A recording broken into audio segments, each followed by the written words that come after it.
Here's Rob's 24-hour forecast.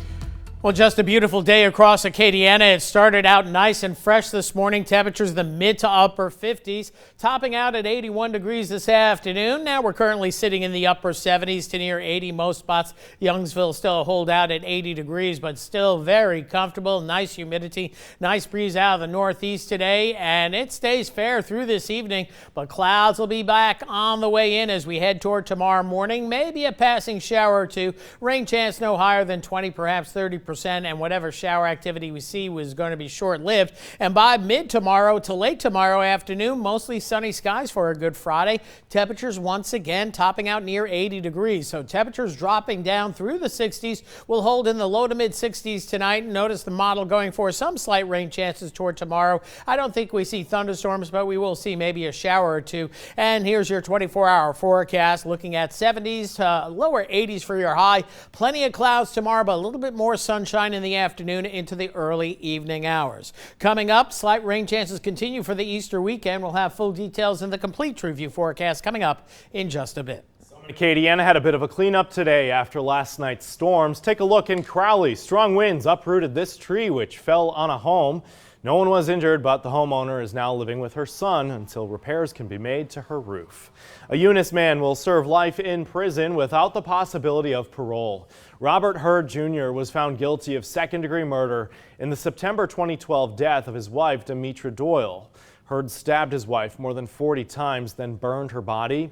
Now, Hurd was previously convicted back in 2017, but was given a second trial because the first trial did not have a unanimous vote by the jury. An employee at a business in Scott is being treated for severe burns following a flash fire. That fire happened at Champion X Chemicals on Renault Drive.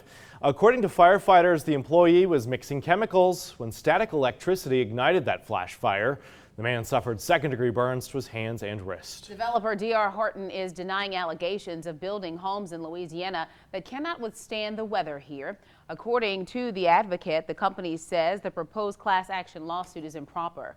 Attorneys for Horton asked a judge to dismiss the lawsuit and compel the plaintiffs to deal with their claims through binding arbitration. Now let's talk about speeding on the Basin Bridge. In the legislative session, lots of talk about that underway. State lawmakers are now looking to place safety cameras on the bridge. The committee also made changes to the fine, which would now be doubled instead of 5 times higher as initially presented in this bill. Senate President Paige Cortez, who authored the bill, has said that the hope is to limit the number of speeding cars and trucks and to hopefully reduce the number of crashes and often hour-long closures on the basin. Right now, as state education leaders are planning for the future of the LEAP test here in Louisiana, they're relying on your responses. Parents, students, and educators are strongly encouraged to complete the survey to provide feedback on what they believe is working well and what challenges need to be addressed when it comes to the LEAP test. The survey will be up and running until the 29th. A link is posted on the Department of Education's Facebook page. Seafood is on the menu across Acadiana this weekend. Whether it's shrimp or crawfish, time is running out to stock up. Dracar Francois joins us live from Delcombe tonight with that story. Hey Dracar. Well, guys, just like you said, people out here have been waiting all day. I know you see just behind me it's empty, but earlier today people have been here lined up, jam-packed, waiting for pounds of shrimp. Now, owner of the fishing boat, Lil Man, says they've sold over 5,000 pounds of shrimp today to residents all over Vermilion Parish. Earlier today, I spoke with a woman who lives in Delcombe. She says for Easter weekend, she's bringing 2 sacks of crawfish and 2 pounds of shrimp to her daughter in St. Louis. She says since COVID came, she hasn't seen her daughter, and she wants to surprise her with bringing her the Louisiana culture to St. Louis. Wants to bring home to her home. We're actually from New Orleans, but and they've always had crawfish balls for their Easter, so she wanted to have crawfish ball for Easter. And now, just like I spoke with other fishermen, they say the same thing. Their lines have been jam-packed, and they also been selling out. So you might want to get your crawfish just now. Now, live in Delcombe, Dracar Francois, KATC TV3. And Thursday night is the Crawdad night here at KATC. Be sure to watch at 10 o'clock. We'll have the price forecast for boiled crawfish in Lafayette. Good Friday is a time of reverence and prayer, and there is a parade tomorrow to bring the community together to do just that. The prayer parade starts at 10 o'clock tomorrow morning on Cameron Street in Lafayette, bringing local churches and community leaders who will march and pray at specific locations. To see the parade route, go to KATC.com.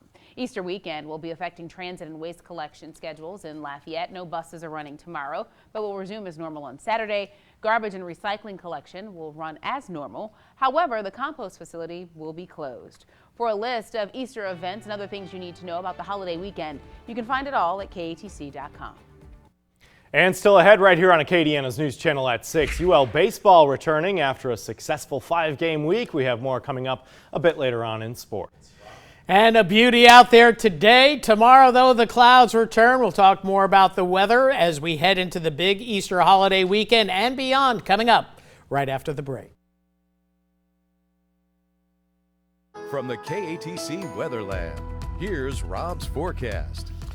Welcome back and happy Thursday, everyone. As we head into the weekend, much better weather ahead overall, but we are not going to see a severe weather threat, at least close to home, but farther to the north, perhaps. These are all the severe weather reports going back through yesterday. A lot of wind damage and some tornadoes. And look at all the reports across the U.S. These are all the big snows off to the north and west, high winds that continue. We have some fires ongoing, and then all the severe weather reports close to home. But fortunately, we missed out on that. Thank goodness. We had some strong storms and about 1 inch to 2 inches of rain, and we needed the rain as well after some drought conditions as we started 2022 on kind of a dry note that goes back to fall of last year as well, late fall as well. So overall, quiet weather pattern across the Gulf South, but still winter storm warnings in the northwest, the same up across the high plains, the Midwest. This is still a blizzard warning, blowing snow, and there are wind advisories as well across much of the west and high wind warning. So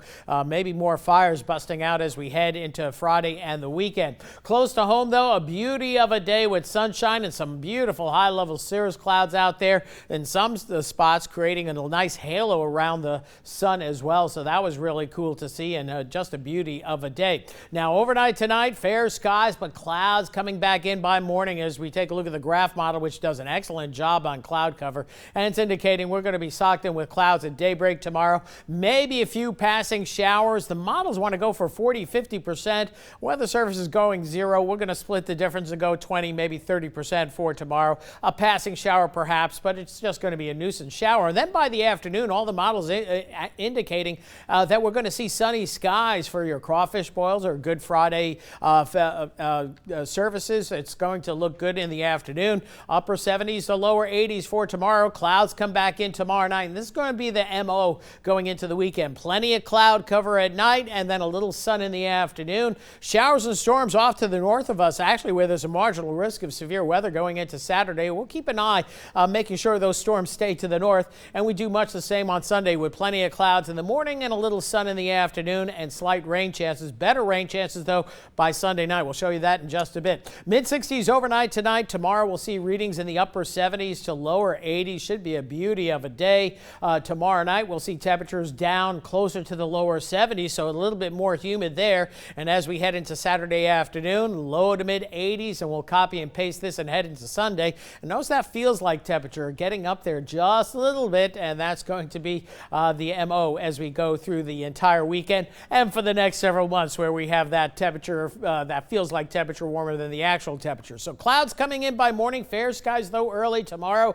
Cloudy day, but a mixture of sun and clouds as we get deeper into the afternoon. We'll touch 80 for the afternoon high. As we move forward, Saturday, Sunday, slight rain chances, 30% Saturday. On Easter Sunday, we're looking still pretty good, although as we take a look at the European model, showers and storms just to the north of us as we indicated Saturday. They may try to bleed in here Saturday, and then Sunday looking good, more active weather off to our east or to the north, but eventually a front pushes on through, and that'll bring us a nice Monday and a couple of days thereafter that look pretty good. That 40% is for early Monday. Tuesday, Wednesday looking fantastic, and as we go toward the end of next week, getting a little bit warmer and more humid, and guess what? Those 80s are starting to win out over the 70s for highs, as it so often does as we get into the latter part of April and head toward May, and there's no looking back until we get it's not. until we get to October. That's right. Thank you, Rob. All right.